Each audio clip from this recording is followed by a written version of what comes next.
Hello and welcome to the That's So Craven podcast, your Fulham podcast from Down Under. We are back again, this time to discuss the game coming up against Liverpool, back to Craven Cottage after a great win against West Ham. Here to talk it all through and work out how Fulham win this game, we have Dave. How are we going, mate? Yeah, going really well. Thank you. Really excited for the game. A game I think that, I think we can cause Liverpool some problems. So I'm really looking forward to talking about it. You may also have noticed that after Monday's debacle, where I was streaming off my iPhone and watching Skibby, Elton, and Sammy with their headphones, their microphones, lighting, and all their makeup, I thought, I've got to step up my game. I've got to invest in some, the finest kind of tech that Amazon could recommend at a discounted price. So here I am today, all kitted out, and there's an expression in England of all the gear and no idea, and I'll be very offended if anyone labels that at me today. So let's just crack on and get into the game. Mate, it feels like a return to the heady days of Fan Zone again, seeing you with the cans on in front of a microphone. It's what we love. Yeah, definitely. Also joining us today, Skibby. How are we going, mate? Yeah, all good. All good. I mean, quite optimism. Just got to unpack the game, really. I'm really kind of looking forward to this one. So happy to crack on and get into it, but happy to be here.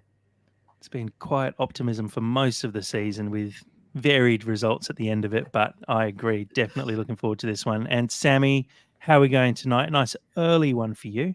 I love the early ones. And then after this finishes, I have 2 hours. 2 hours when I can do shit as opposed to going to bed at 1 a.m. following lovely chats with you guys. Although I must say, I'm not entirely sure how stoked I am to be talking about this. I'm quite impressed with the positivity in the room. It's a very, very good. Yeah, Joe, let's just get in. Let's just do it. You don't need to hear my spiel. Let's just get involved, That's a good idea. Let's crack straight into it then. We'll talk about Fulham playing Liverpool this weekend. So it's a Sunday game. Liverpool obviously playing in Europe this week. 4:30 p.m. kickoff at Craven Cottage. It's 11:30 p.m. for the west coast of Australia, 1:30 for the east coast. It's an 8:30 a.m. kickoff on the Sunday for the US Pacific time and 11:30 a.m. for Eastern time. Guys, we've all sort of said we're looking forward to this game, maybe for differing reasons. Dave, I'll throw to you first. How are you feeling going into this one? Liverpool on a bit of a weird run at the moment, and with a lot of fixtures in the pipeline. Do you think we can give them another good game like we have done so far a couple of times this season?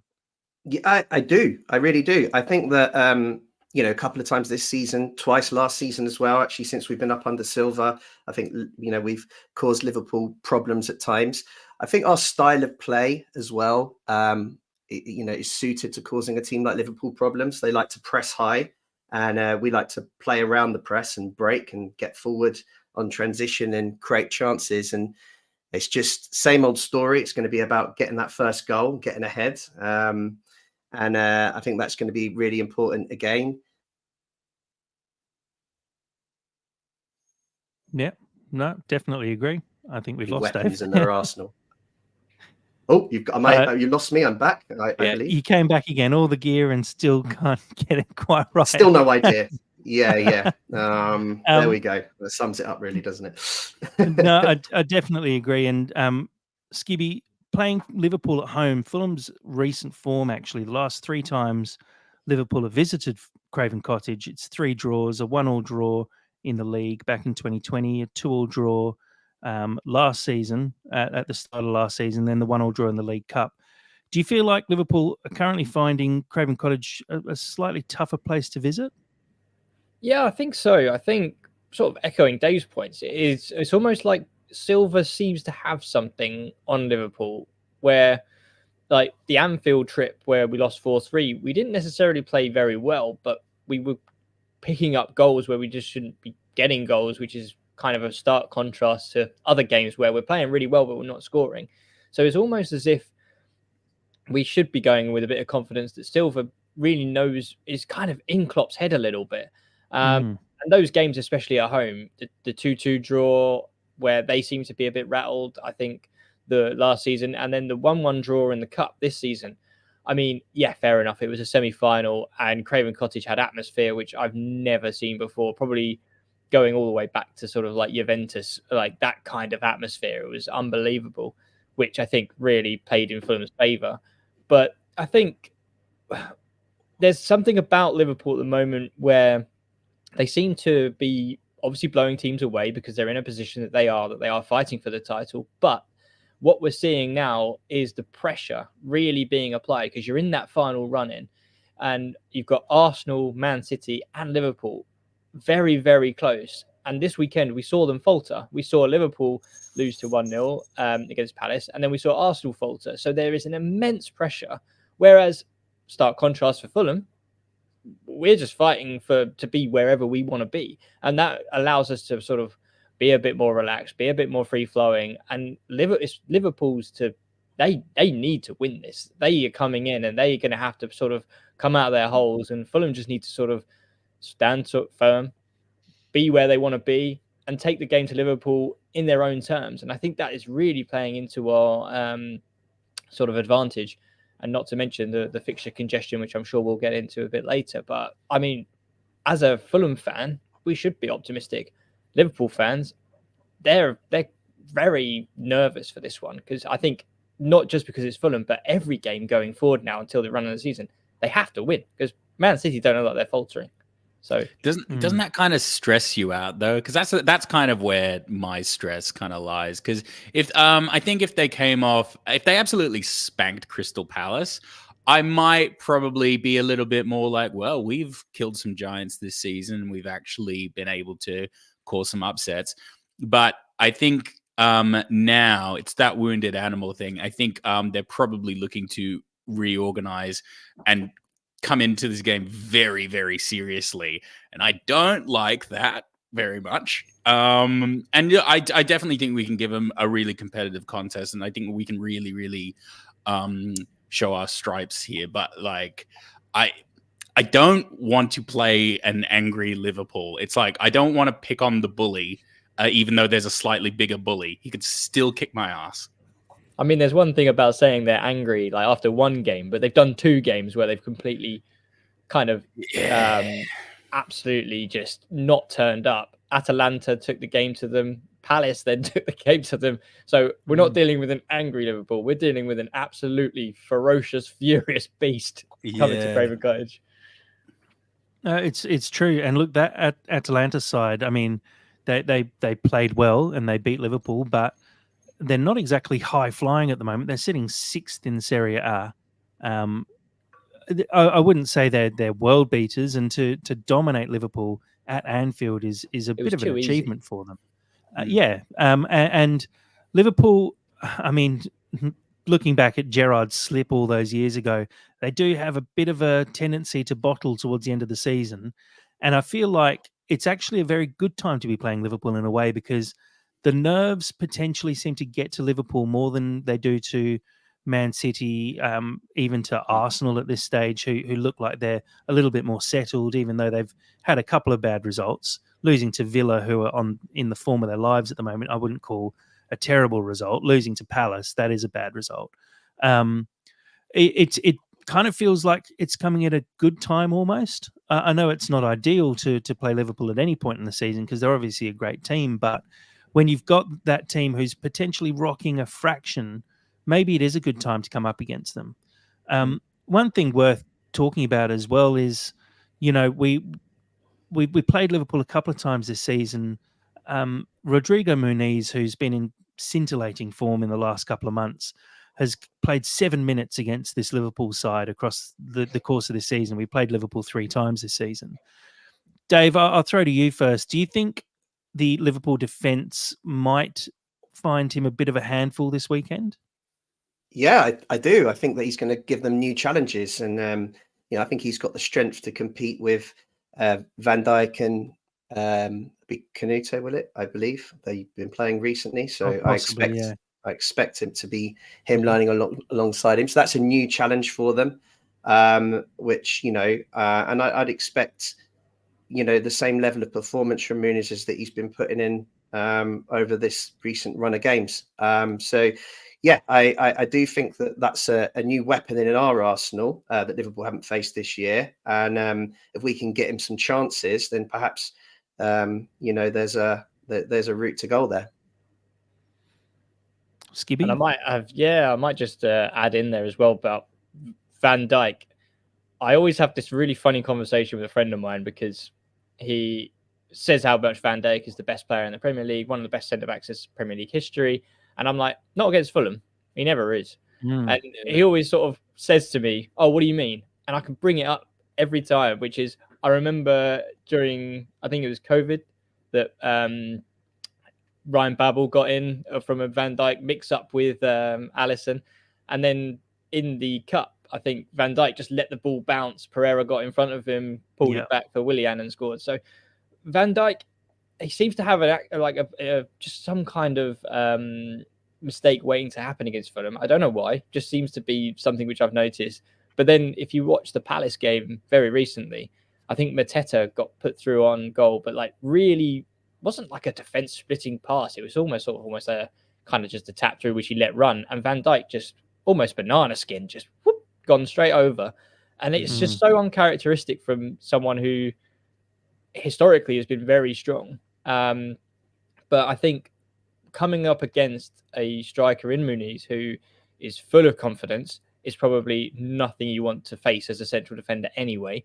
But facing a striker who's full of confidence, 10 years your junior, and potentially you're now going through a bit of a phase where you're making a few mistakes later in your career, I gotta fancy a bit of Muniz to sort of give him a bit of trouble. I might be wrong. I might be completely sort of blowing smoke, but I can see it happening, and I can see that you might be in for a bit of a tough time come Sunday. Do you know what? Just to intervene, Skibby makes a good point about Van Dijk. And another game which you didn't mention, there was the Liverpool at home game last year where Mitrovic gave him a torrid time. And absolutely skinned him. I think he nutmegged him. Or... And I think we've talked about similarities in Mooney's game with Mitrovic in the past. So it's clearly the kind of striker that Van Dijk struggles against. So maybe that's cause for optimism too. I 100% agree. I also think, from what I've seen, Muniz has to be one of the most physical strikers in the Premier League at the moment. The way he harries and hassles defenders, I just feel like Van Dijk, maybe because of his just physical presence, often I don't even think he uses his physicality that much. He's just generally bigger than most other strikers, and so he kind of gets away with it. But I'm actually really interested in seeing Muniz really challenge him, really have him, hold up the ball, just fight for the ball a little bit more than most strikers actually would do. I think it could be something to potentially exploit there, which is a weird thing to say, looking at exploiting, probably one of the best Premier League defenders there's been over the last 5 years or so. But it does feel like a game where Muniz could potentially shine. And Sammy, I'll pose a question to you. Muniz has gone a couple of games without scoring now. Do you think he needs to score against Liverpool to maintain this level of confidence? Or do you feel like just another good performance is enough from him? I think another good performance is enough. I mean, I think we're actually also as well telegraphing a good performance from Muniz because, I mean, based on everything you guys are talking about, and if I actually skim the corners of my memory, it does actually track pretty well because, I mean, if you think about the last 7 years, I can't exactly remember when Van Dijk moved over, but the Premier League has done this very kind of abrupt curve really since the introduction of players like Haaland, of just reintroducing target men. Mitrovic was always target man, and that was actually quite rare because not a lot of teams have those really strong bolstering. For really the last decade, everyone's just been doing a really quick front three with very, very technical players. So that does make sense that Muniz could have a really, really strong performance. I think he is. He seems not only mentally strong, but just quite humble as well. I don't necessarily think he needs a goal. I think he just needs to contribute. I'd be more than happy. Obviously, I want a goal. Obviously, I want a goal from Muniz, but I would be really stoked with an assist, and I can't see him not actually doing well. I think he's had enough key performances, and one thing that's really nice in the squad at the moment is there's a real trust with him up front, because you can ask players to pass to you, and you can ask for the ball to be crossed in and for you to receive the ball as a target man, but you really have to build up that trust among players, and I think he's fully got it now. So as long as he's playing his part, that's all he really needs to do for me, and I can't see him not doing that. Yeah, absolutely. Just a Let's quick talk a little bit. on Oh yeah, go on. Sorry, what Sammy just mentioned, which was around the target man. You really raised an interesting point there, and I quickly just did a Google for the last game. Mateta, who gave him quite a hard time, 6'4", 90 kilos. So you might be onto something there. Yeah, it's true. And Fulham have played in that sort of system for the last couple of years as well, which tends into it quite nicely because we know how to play football playing with a target man up front and playing to his strengths. And Muniz, his strengths are probably slightly different from Mitro's. I'd say he's got a little bit more pace than Mitro, and possibly even a little bit more skill, it seems. His passing is probably the thing that's impressed me most this year. I was saying to Dad when we were watching the game last week, I don't know how many times I've seen, at least in the last probably 3 months, Muniz misplace a pass. And even if it doesn't fully get to the player, it's always in the general direction of someone in space, and he always seems to be finding the right passes.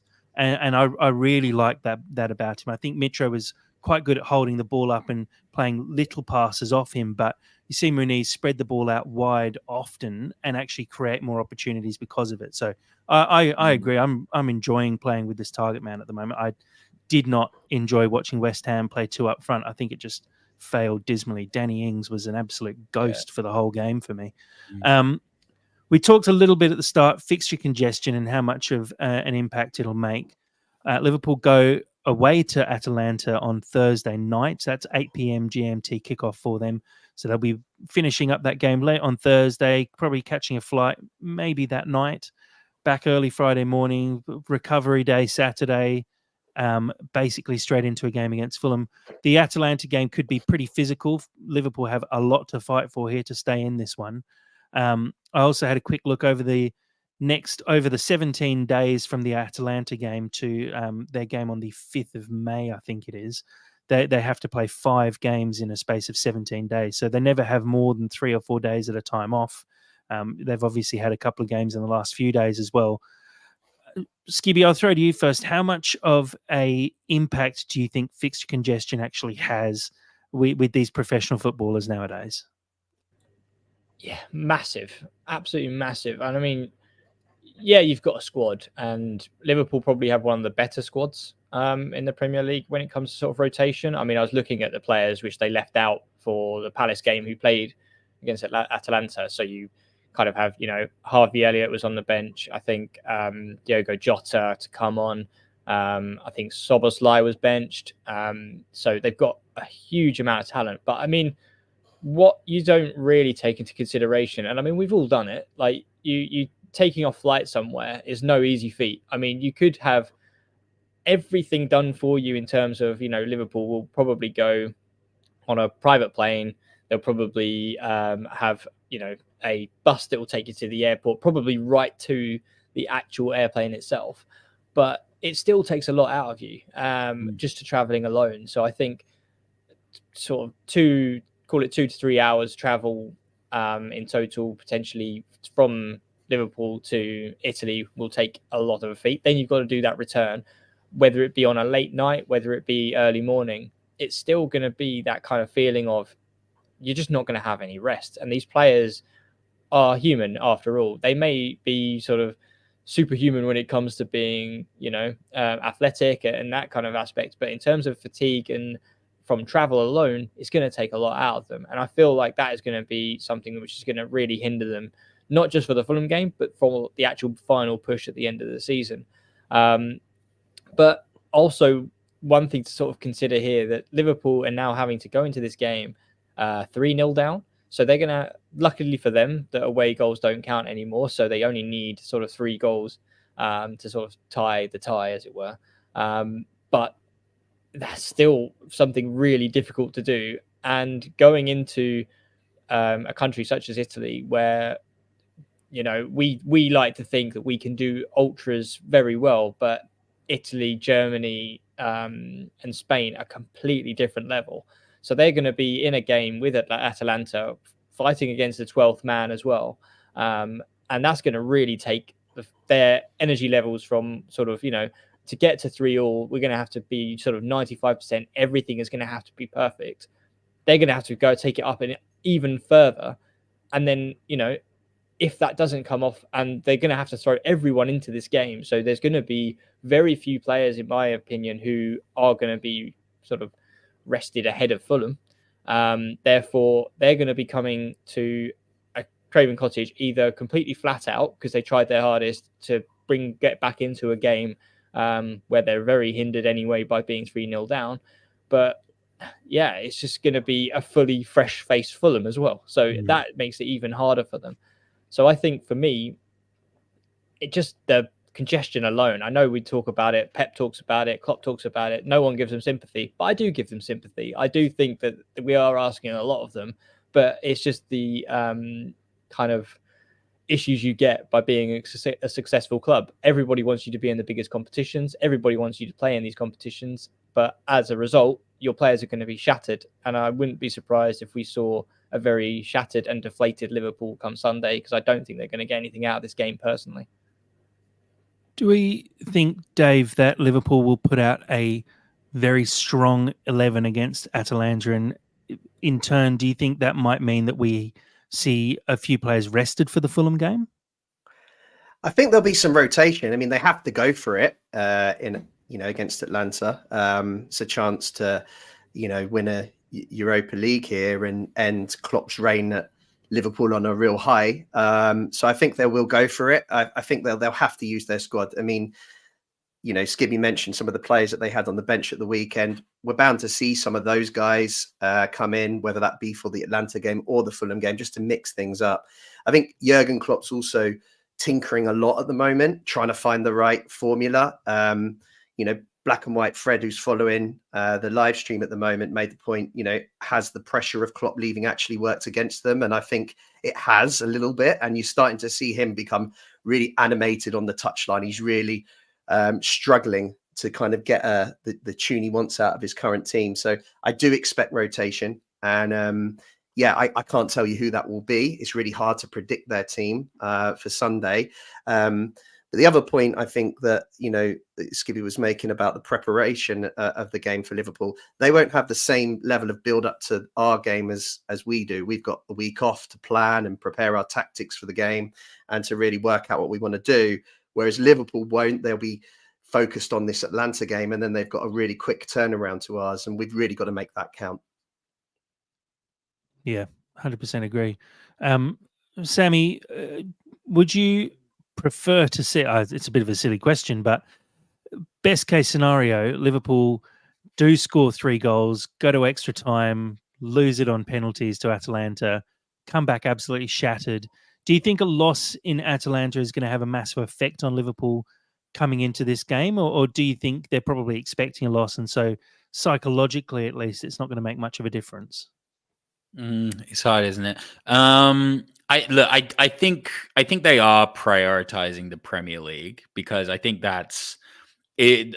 Surely it would mean more to them than the Europa League. Surely, especially when it's as close as it actually is. So I'd like teams like Liverpool are never going to throw in the towel, and even a reduced quality team, if you can actually call it that, it's still going to be very, very strong. I think if they are going to do rotation, it'll be pretty conservative. And I think we have seen it in the past before. Good periods and bad periods, they are still a serious force, and they can rotate quite a lot and take risks on younger players, and they can still be quite successful with that. So yeah, I Yeah, it's really hard. This one's a really difficult one to like speculate on. I mean, really, the only thing I can speculate on is the narrative that's going to happen around it, because it does kind of depend on what happens with Atalanta. But I think the Premier League is far too tasty for them to not want to go completely gung ho on that. So then I think is it fair to say we might even be a bigger target than Atalanta? I think that's probably a fair comment.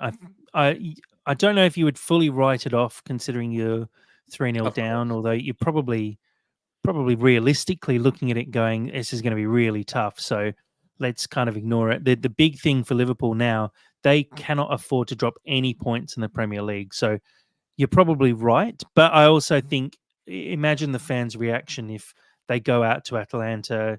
You're in a European, is it quarterfinals, semi-final, quarterfinal? Um, it is a European quarterfinal. Sorry. Yeah, Um, quarters. you go out and you send out like a weakened team in a quarterfinal where you're 3-0 down. Well, It's a bit of a piss take, and I don't think they would do that, and I don't think the fans would really accept that. but you do pose an interesting question. What would they be angrier about, that scenario or losing to Palace and then Fulham?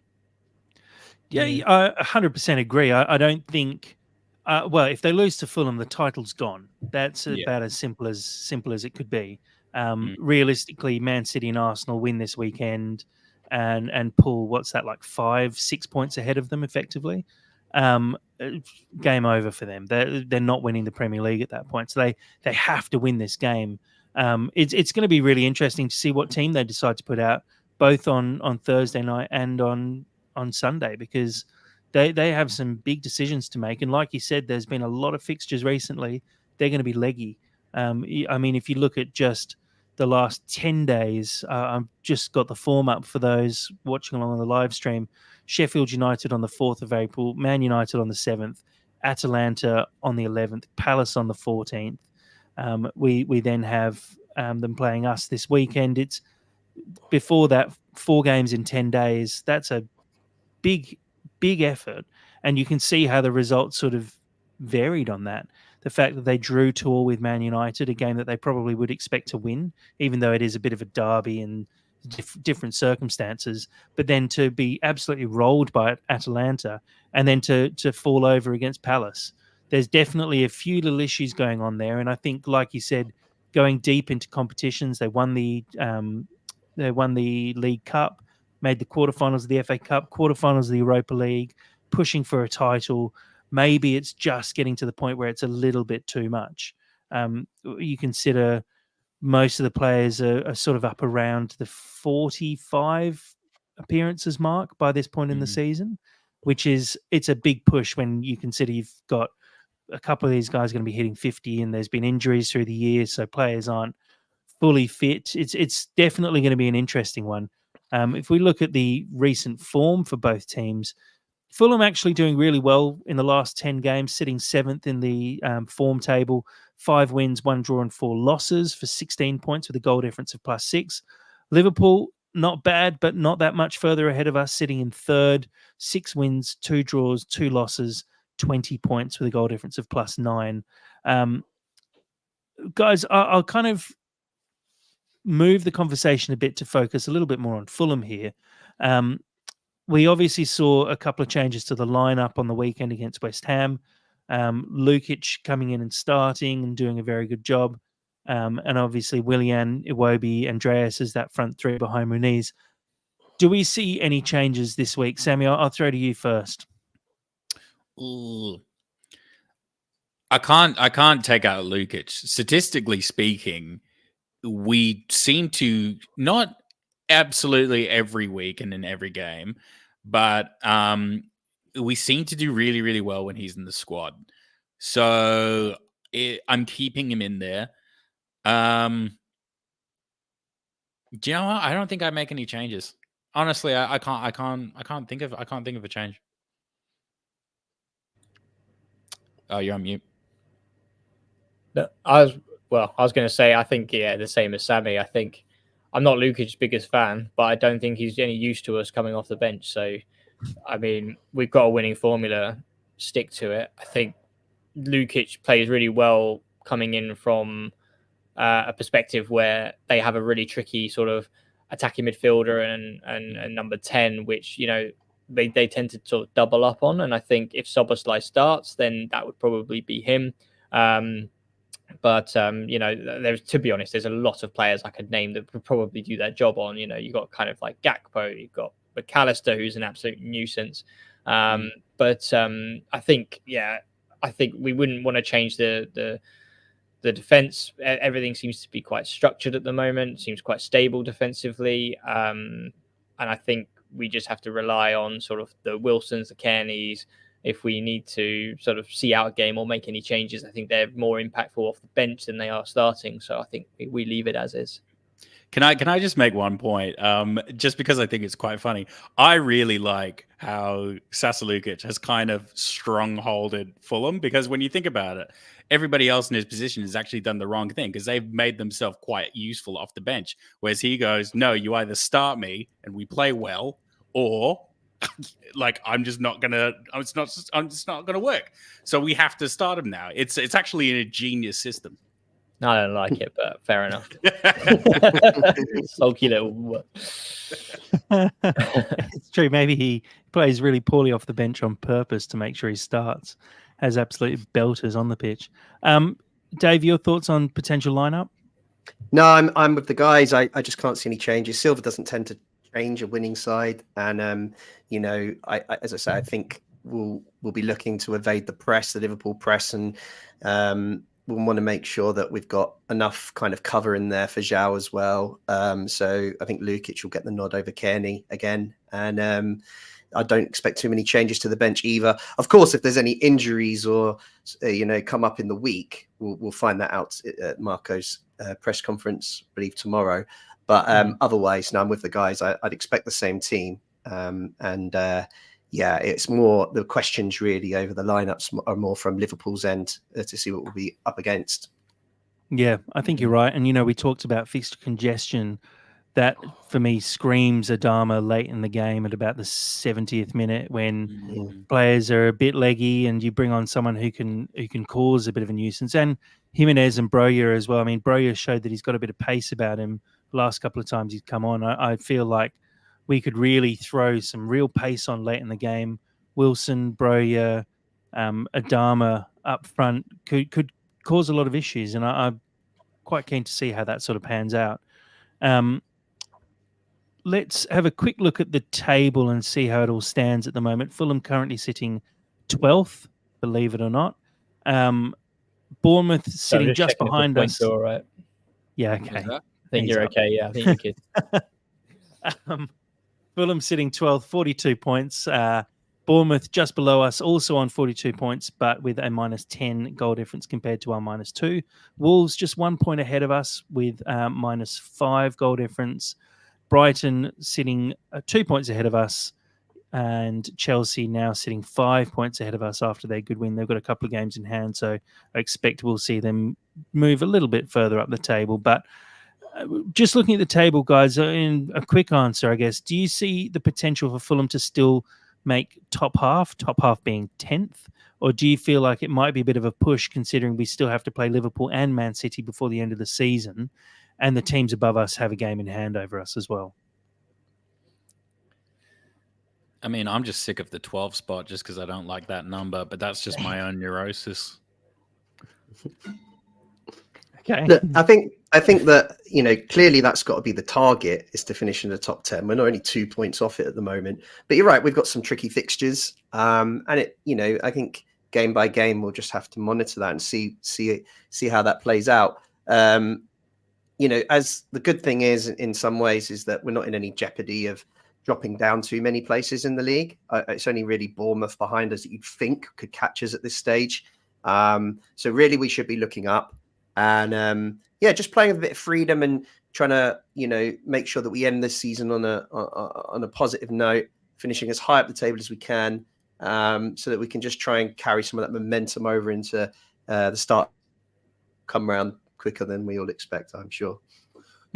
Especially with the transfer window to come, you don't want to be finishing. It does look better to finish 10th than to finish like 13th if you're trying to sign players for next season. You can tell a bit of a story about how you're going to next season jump up a couple of extra spots and get Europe. Skibby, your thoughts? Do you think we can push higher? I think so. I think as we've sort of discussed, the Liverpool game isn't as tricky as a fixture as potentially it would be earlier in the season. I think just because of the fixture congestion that we should be looking at taking a point, potentially sort of helping us sort of boost. The one thing I did see, which was a massive kick in the teeth, was if we had beaten Forest and like not dropped points against Burnley and beaten Sheffield United, we'd be sitting 7th right now. Yeah, which is like that really did hurt. Kind of like games where we were in control, should have seen it out, should have actually taken the 3 points at each one. We would be having a much different conversation right now. We'd be like, can we get 5th? Can we, you know, where do we sort of stop? But the fact that we're now sort of talking about 12th and can we get 10th is quite disappointing. But I think realistically, as we stand, top 10 is where we've got to sort of aim for right now. But going forward, we've got a team now. We're kind of brewing something where hopefully next season and beyond, with Silver at the helm, we can start having those conversations of, you know, Conference or Europa League, not falling just short. But yeah, I think right now top 10 definitely. But it's quite exciting as a Fulham fan, and I'm not sure if you guys agree, but we're actually building something, and it does feel like something's brewing. Yeah, 100%. And like you say, and to quote our old friend Scott Parker, small margins. It really does feel like a couple of moments this season, if we just not let it slip, because we have been a little bit sloppy this season. It's been a bit of a roller coaster. If the result slightly changes there, like you say, we're 8 points off 6th place at the moment. And you look, we drop points at Burnley, Forest, Sheffield United. You pick up those 8 points easily from those games, and that sees us in a very different position. And then we'd be looking at this run in going, we've got to play Brentford, Luton and Palace. That should be 9 points there. So we'll be looking at possibly hitting 60 points, which would be obviously like a record season for Fulham, but also almost certainly getting us European football next season. So it is a bit of a missed opportunity. It does feel like last season was a bit of a missed opportunity. Maybe there's a little bit of a background issue there where we do need to start grabbing these opportunities, because last season we didn't get any results against the top 8 sides. This season we did, but last season we beat all the teams below us. This season we've been sloppy against them. Sammy, you have a point to make? Yeah, like just looking at next season with a bit of foresight. Say for example, Tosin leaves. We're very close actually to having a full Silver starting lineup, with the only exception being Robinson and in and out Tom Kearney. But a full Marco Silva team that he's selected, and hopefully a couple of sprinklings of like some substitutes that he has specifically chosen. I really like that. It's taken a long time to get here, but next season could really be something special. Please keep listening to the podcast, because it really does feel like the cusp. It really does feel like the cusp. This season's been weird. There's been good moments and bad moments, but this feels like the cusp of a next level. I kind of just want to skip to the end a little bit. And Dad always whinges about like me wanting to skip to the end, but I really just want to see that horizon, you know? Mr. Narrative wants to skip to the end. That doesn't even make sense. Yeah, Looking at the London mini leagues, which I put together with completely wrong points, which has now been amended. It's something we've not been good at over the last, forever, it feels like. And it is potentially something that we've actually finally rectified this season. The fact we're sitting just 1 point behind Spurs, a couple of points behind Chelsea and Arsenal, it means we're doing pretty well, I'd say, against all the other London clubs. If you have a look at, when I did have a look at last season, I think we finished second last in the London mini league, which is pretty disappointing to not get points when you're that close to home effectively. But to pick up 14 points against Arsenal, Chelsea, Spurs, West Ham, Brentford, Palace this season, considering we still have to play Brentford and Palace as well. I'd be hoping that we potentially get wins in both of those games and finish on 20, which will see us probably go above Chelsea or Spurs. How important do you think it is to actually play well whilst in the capital, whilst you're close to home and not having those big trips and travelling to the other end of the country? Skibby.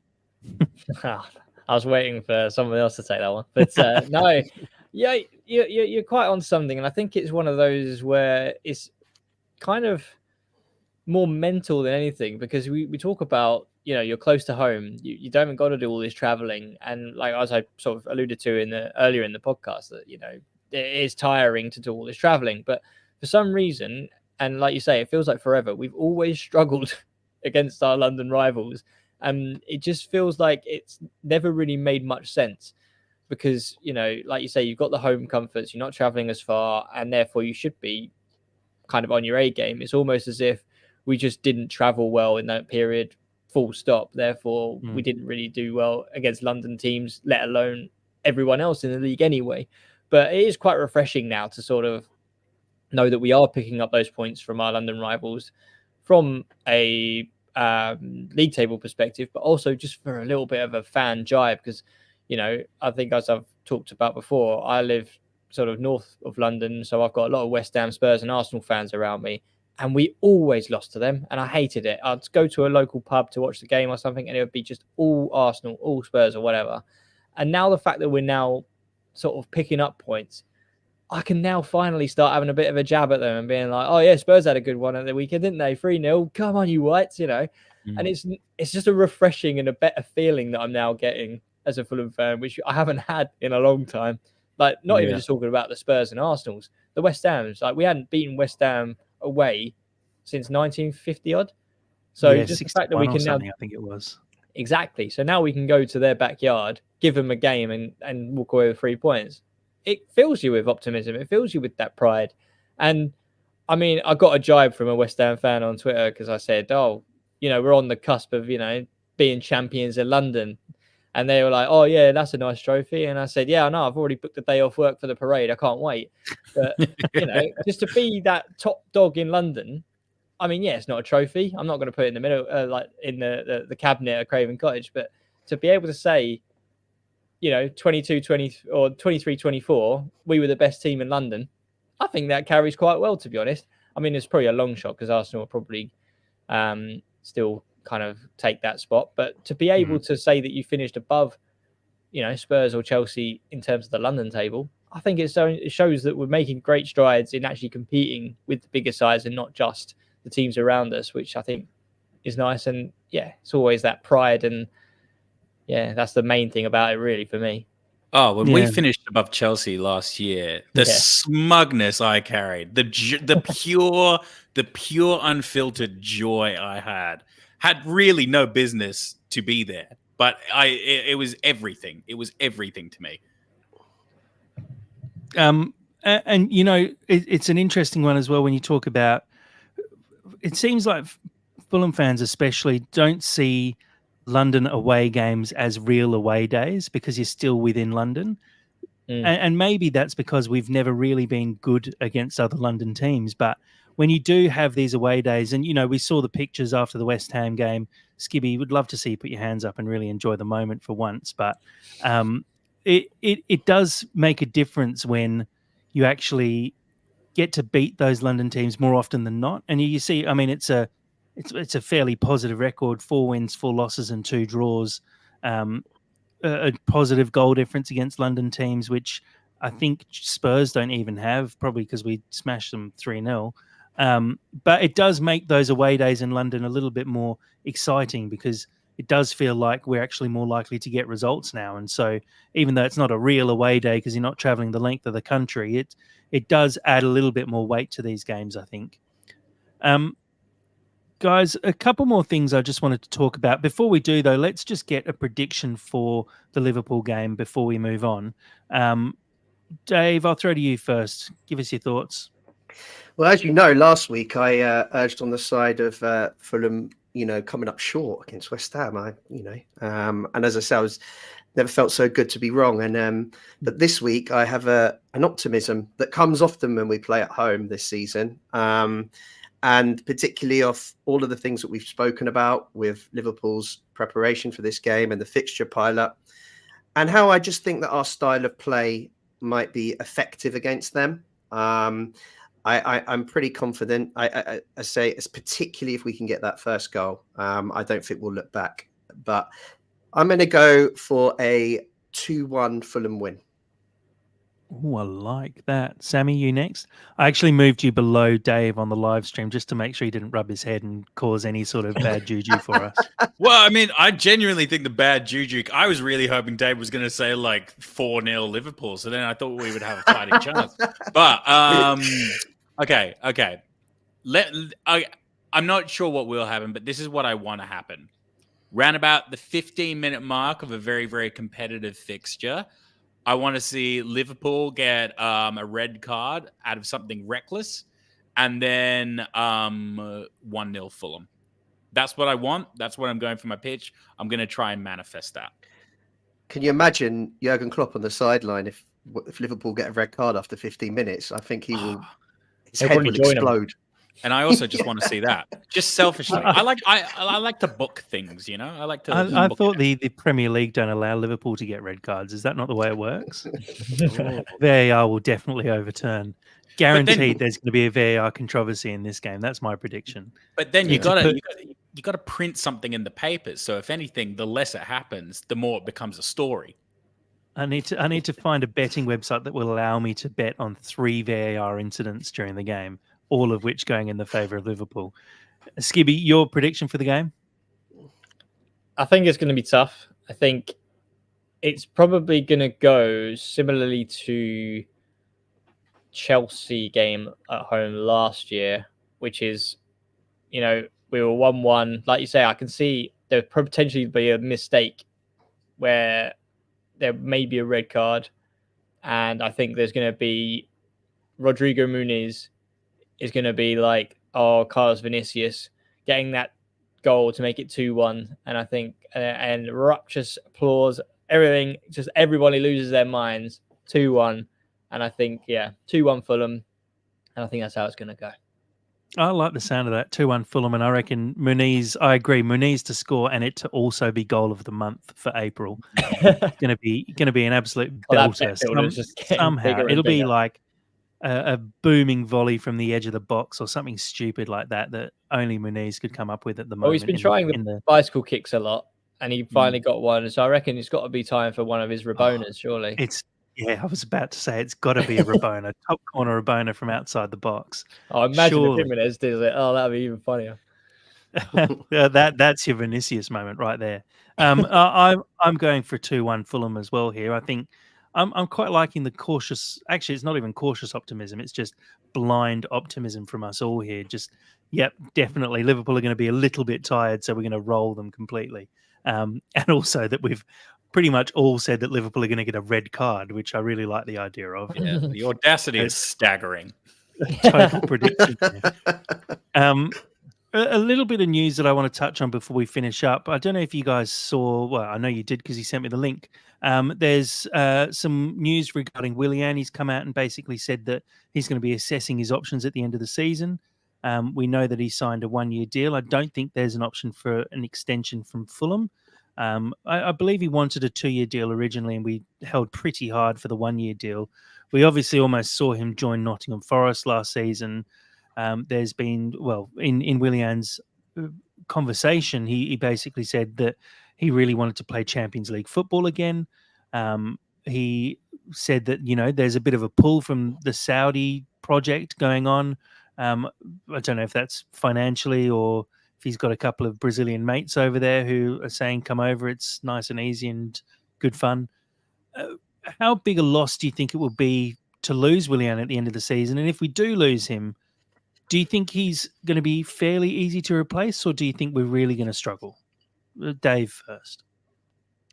I mean, I'm nervous that we're going to lose Willian this summer. I mean, I think everyone would want him to stay, just given the performances he's put in over the last 2 seasons. So I think he'd be a huge loss. He's the kind of one player I think can sometimes unlock defenses for us from that side, and he links up so well with Robinson. It would really be a blow if he moved on. But I think the club should be really planning for that eventuality, and I do kind of trust the club's recruitment in recent years. We've done some really good business, and players we've brought in have more or less performed, with only few exceptions. Kevin Mbabu springs to mind, but he was on a roll as well. In case he does leave. Oh yeah, no, definitely. Sorry, I missed that. Did I freeze again? It just dropped out for half a second, and Sammy just jumped straight in there. No, I agree. I think it would be a big loss. He's a tough person to replace. Someone who's got, title. He's won titles. He's won cups. He's got a lot of experience across multiple countries. A lot of Premier League experience. Even though he's pushing on a little bit in age now, definitely someone that I think would struggle without. Skibby, your thoughts? Do you think we'd be able to find someone to replace him? I think we would, but we'd have to be paying a pretty penny to find someone as effective as Willian. I think the biggest loss for me would be not so much him on the pitch. I think off the pitch, he's been crucial to that contingent of, looking after and putting an arm around Rodrigo Muniz. I think he has played definitely a big part in his resurgence. One of the most decorated players that Fulham have probably ever had in the squad, and he's still doing it at his ripe old age. I think it's 36 now, 35. Yeah, 35. I think he is. And look, we've tabled, as he said in the interview, we've tabled the offer. The contract's there, ready to be signed. We've shown our intent. It's there if he wants to stay. And for me, I think he has shown us that he is still one of the most effective players in the Premier League in his position. Yes, he may not be the most sort of orthodox left winger of, get to the byline, cut the ball back, really tricky. He's slowed it down. Reminds me more of sort of like how Beckham used to be on the wing, just a lot more technical rather than pace, because obviously the pace has gone with his age. But I think for me, he could potentially do it in the Champions League for like a Sporting or someone like European that. And for me, I think the fact that he's come off from, he went to Arsenal, it didn't work out. He went to Corinthians, it didn't work out. And he was able to revitalize himself at Fulham. I think he's deserved it, to be honest. I think you're in that stage of your career. You think, you know what? I actually could go that extra level. And I'd wish him all the luck, to be honest. And I'd love him to do well if he does go and he doesn't stay. It's going to be a huge loss. And I'd be very selfish if I wanted him to stay. But I think at his career, and as good as he is, I think he could do Champions League or Europa League and play in Europe. I think it's just got that in him. And that window is so small for him now, given his age and where he is at. I think he should potentially start to look at that, if I'm honest, from a non-selfish and a footballing brain. But yeah, he'll be a huge loss. I don't know who we would bring in to sort of replace him as someone that effective. I think, could we rely on Iwobi from the left? I'm not so sure. You'd probably have to sort of stump up 20 to 25 million. For me, we'd have to look at, what West Ham did with Kudus. He amazing player on the, I think he's a left footer on the right anyway, but like those players kind of exist, right? You know what I'm getting at. Quick, carry the ball, can make something happen out of nothing. They're not cheap. So the fact that we've managed to sort of get Willian on a free is really done well for us and to this point. But I would like to think that given the debacle that we had last year, where he could have gone to Forest, could have gone to Saudi, that we have now got contingency plans in place, that we know who would replace Willian if he was to leave. But yeah, if he leaves, I wish him all the best. If he stays, I'll get a Willian tattoo. I don't know. Oh, there it is, locked in. That was recorded, wasn't it? Yeah, that's on record. Wonderful.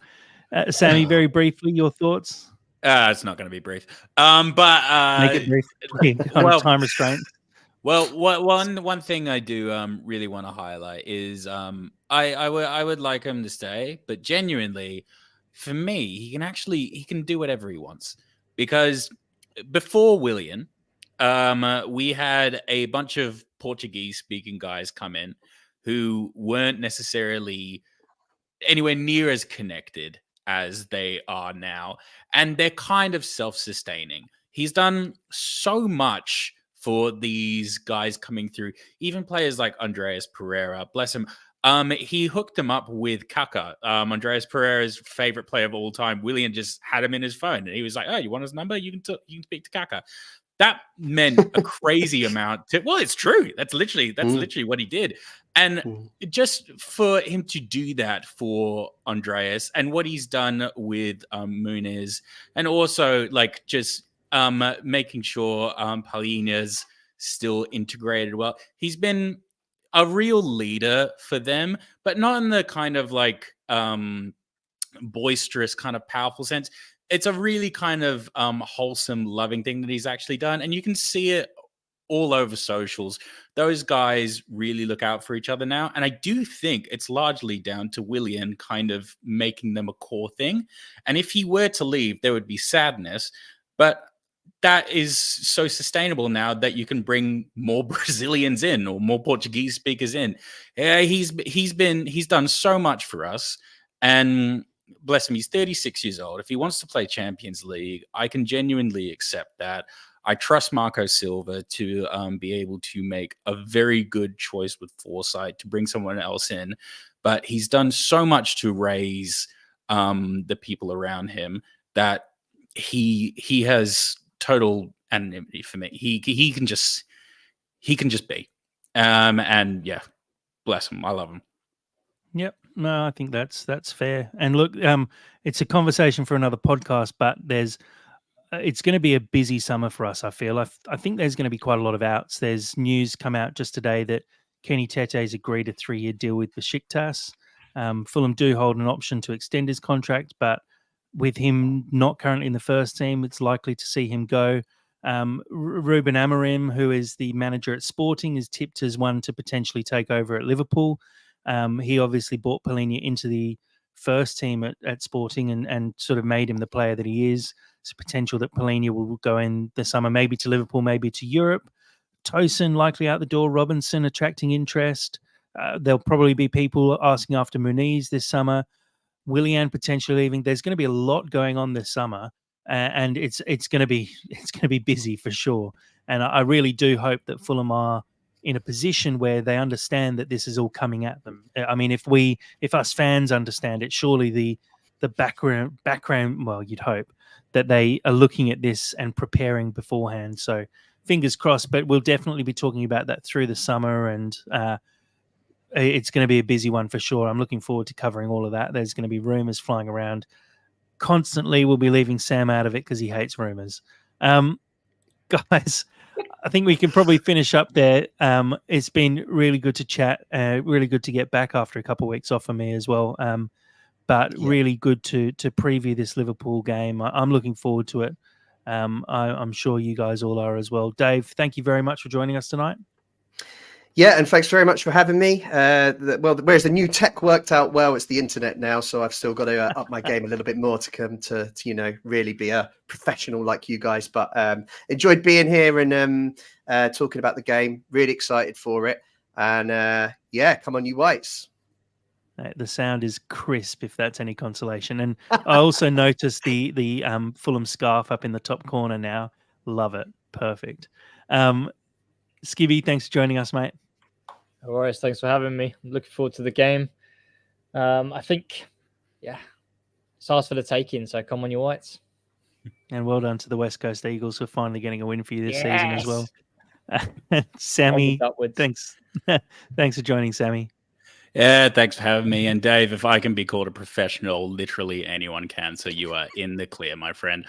Thanks for having me. Quick outros because Dad's not here. Yeah, Samuel, use these 2 hours wisely, okay? Thanks to everyone for joining us on the live stream. Thank you again to everyone for joining us as well on the pod. And as always, come on, you Whites.